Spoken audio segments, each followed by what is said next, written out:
નમસ્કાર. Last time આપણી સાથે ડોક્ટર જિગ્નેશભાઈ ભાવસાર હતા અને એ વખતે આપણે વડોદરાના પૂર વિશેની ચર્ચાઓ કરી હતી.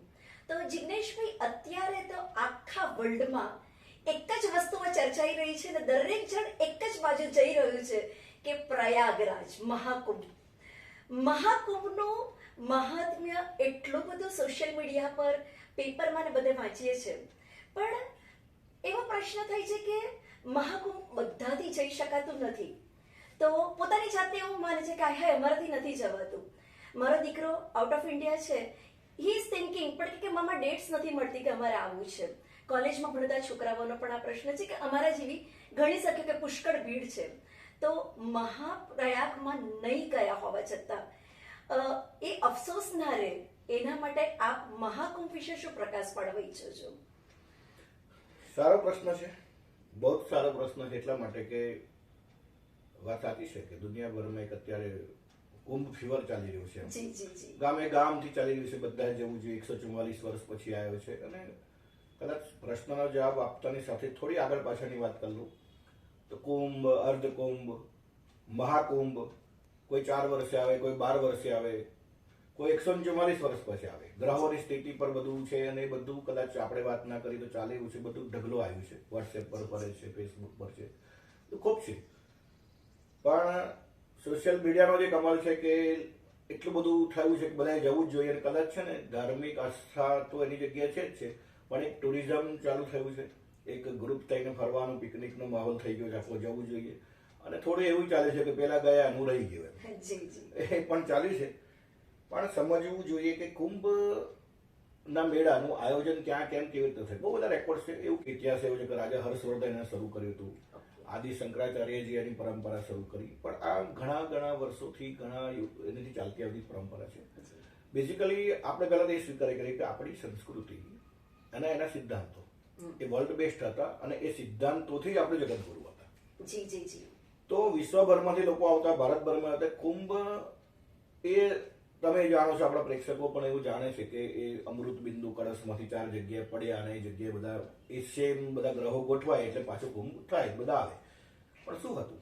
ભારતીય મૂલ્યો, ભારતીય સંસ્કૃતિની જે વાતો હતી એ જગતગુરુ તરીકે કામ કરતી હતી. તો એ વાતોની અંદર એની ચર્ચા વિચારણા ક્યારે થાય? એમાં પરિસ્થિતિ પ્રમાણે, સમય પ્રમાણે એની ચર્ચાઓ થાય. વર્તમાન સમયના જે પ્રશ્નો હોય એ પ્રમાણે ધર્મગુરુઓ ચર્ચા વિચારણા કરે. તેના માટે મેળાનું આયોજન થતું કે બધા અલગ અલગ રહેતા હોય અને બધા એક જગ્યાએ ભેગા થાય. અને ભેગા થાય ત્યારે ગ્રહોની એવી ચોક્કસ પરિસ્થિતિ ભેગા કે કુદરતી સૃષ્ટિની ગ્રહોની પરિસ્થિતિ પણ એ પરિસ્થિતિને સપોર્ટ કરે.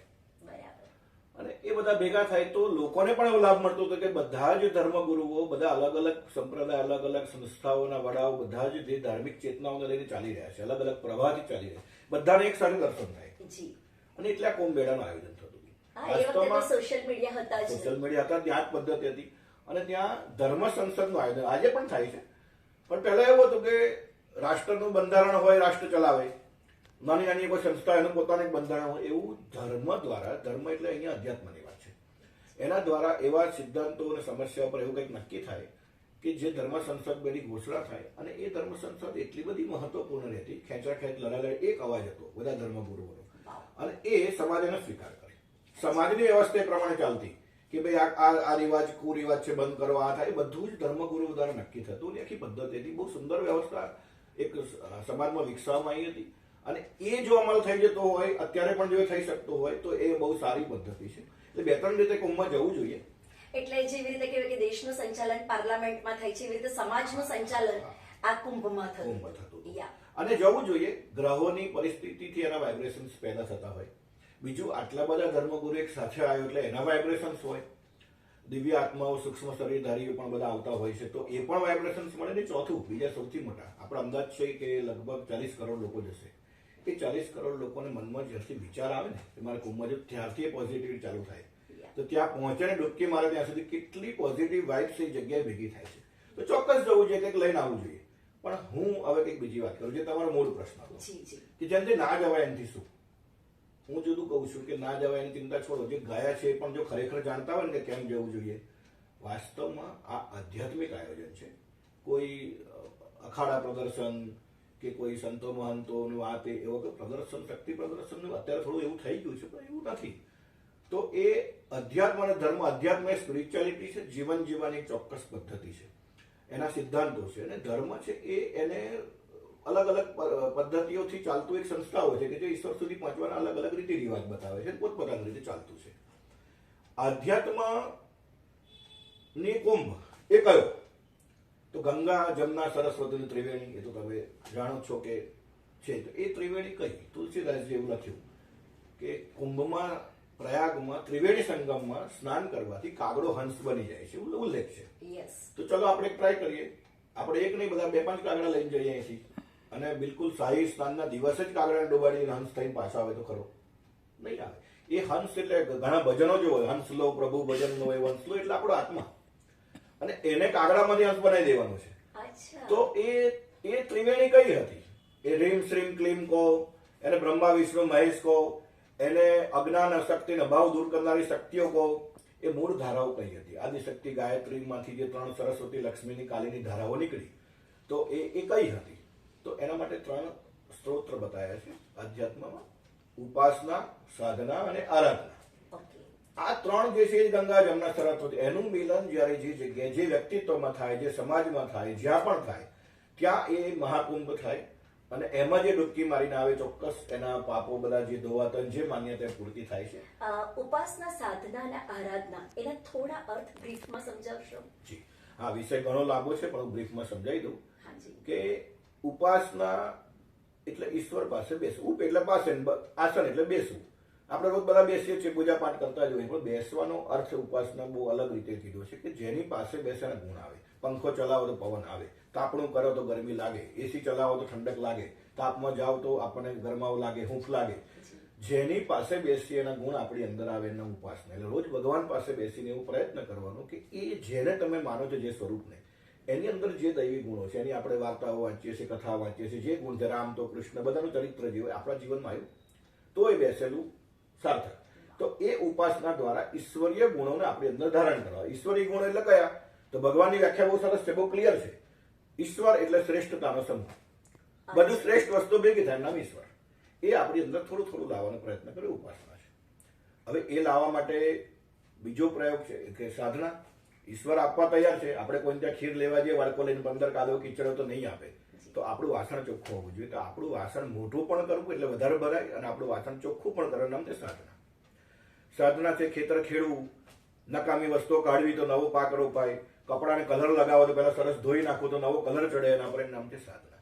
તો ઉપાસના આપણે પરમાત્માની કરીએ છીએ, સાધના અંતરાત્માની કરવાની છે, પોતાની જાતને રિફાઇન કરવાની વાત છે. આપણે પર્સનાલિટી ડેવલપમેન્ટની વાતો કરીએ છીએ, પર્સનાલિટી રિફાઇનમેન્ટ.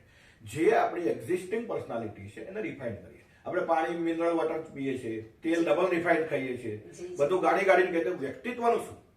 એ વ્યક્તિત્વને રિફાઇન કરવાનો, પરિષ્કાર કરવાનું નામ છે સાધના. સાધના દ્વારા યોગ્યતાનો વિકાસ થાય, ઉપાસના દ્વારા ઈશ્વરીય ગુણ એ યોગ્યતા દ્વારા આપણને મળે, જેની જેવી યોગ્યતા. હવે એ બધું ભેગું થયું તો શું કરવાનું? તો એને સમાજને પાછું આપવાનું, એટલે સમાજ સાથે વેચવાનું. તમને મળ્યું, બીજાને નથી મળ્યું, અને વેચો. એટલે વાવો અને લણોનો સિદ્ધાંત અધ્યાત્મ બતાવે છે, એનું નામ છે આરાધના. તમારી પાસે એક દાણો છે, વાવી દો. ભગવાનના ખેતરમાં વિશ્વમાં 1000 દાણા થઈને પાછા આવશે. તમારી આવડત, પ્રતિભા, વિદ્યા, કળા, સમય, શક્તિ, શ્રમ, સંપત્તિ, જેને જે આવડતું હોય, પદ હોય, કંઈ પણ હોય, એ બધું જ એક ભાગ પોતાની અનુકૂળતા, પોતાની રીતે, પણ બીજા માટે વાપરવાની આરાધના છે.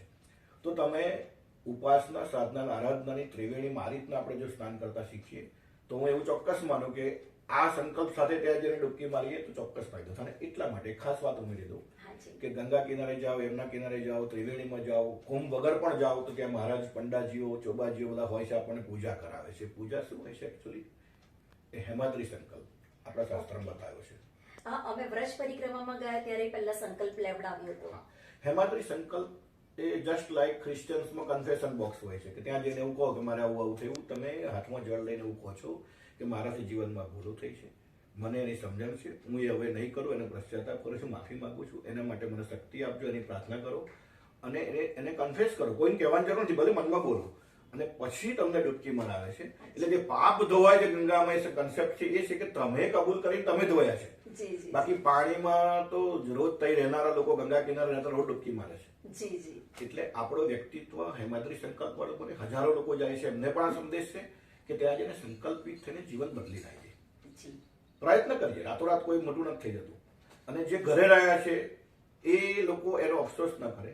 જો ઘરે આપણે હેમાદ્રી સંકલ્પથી જોડાઈ શકતા હોઈએ, ઘરે આપણે જો એ ઉપાસના સાધના આરાધનાના મર્મને સમજીને એની ત્રિવેણીમાં ડૂબકી મારવા સક્ષમ હોય તો આપણે રોજ જ કુંભમાં સ્નાન કરી શકીએ છીએ. અને ઘરનું એટલે પાણી, કદાચ એવું કહેવાય છે કે મન ચંગા તો કથરોટ મેં ગંગા. બિલકુલ બિલકુલ.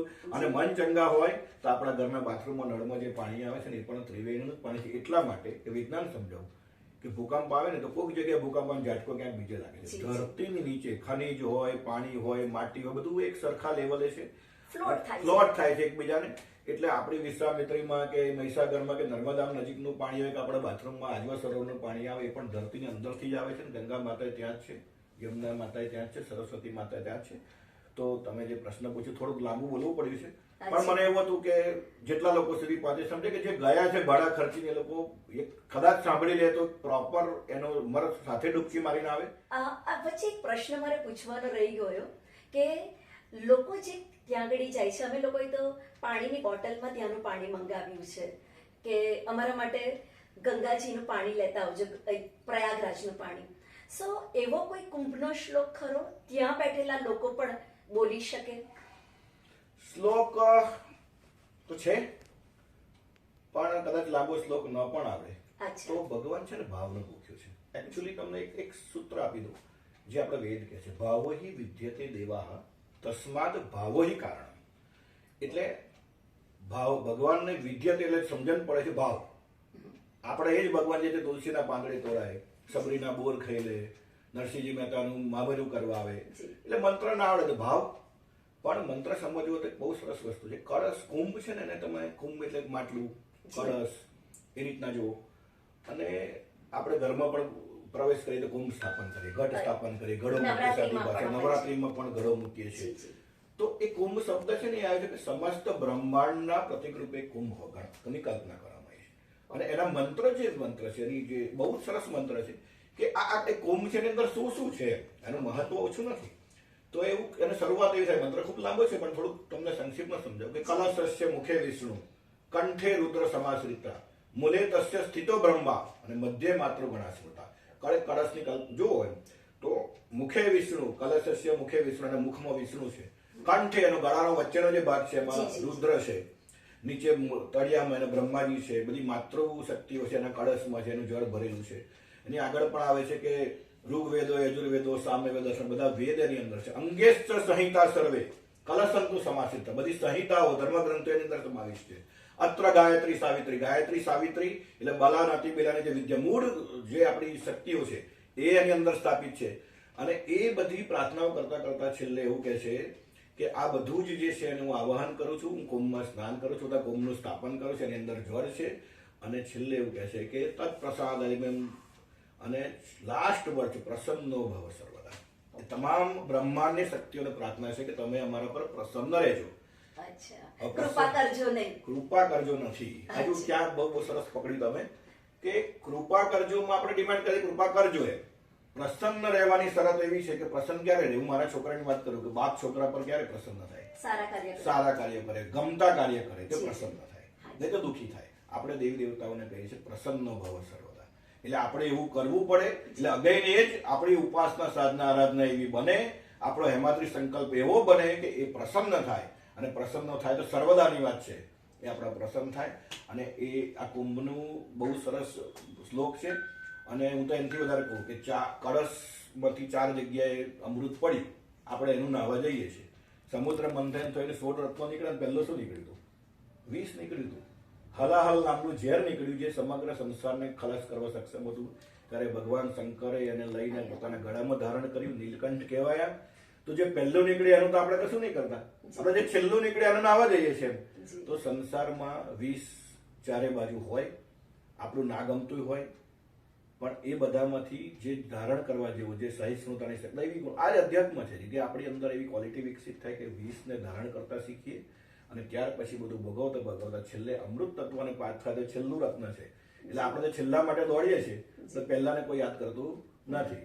એટલે આ તો બધું ઘણા શ્લોકો છે, પણ તમને એક સામાન્ય એક ઉદાહરણ સમજાયું. અને ફરીથી તમેનું મળ્યા છે. બધા જો 144 વર્ષ પછી કુંભમાં નતા હોય તો આપણે 144 પછી ઇન્ટરવ્યુ કરવા ફરી બેસી શકવાનું નથી. એટલે આજે જ આપણને બેને અવસર મળ્યો તો આપણો આ વિચાર કુંભ છે. જી, બહુ જ સરસ શબ્દ. આપણો આ એક શું કહેવાય આસ્થા કુંભ છે, માનસ પૂજાનો કુંભ છે, અને આપણા દ્વારા બીજા સુધી પણ પહોંચે તો આપણે પણ એક આરાધનાનું કામ કર્યું કહેવાય કે આપણી શક્તિઓને કોકના માટે આપણે કોશિશ કરી. તો બધાને ખૂબ ખૂબ ધન્યવાદ, આભાર, અને બધાનો all the best. Thank you, આભાર.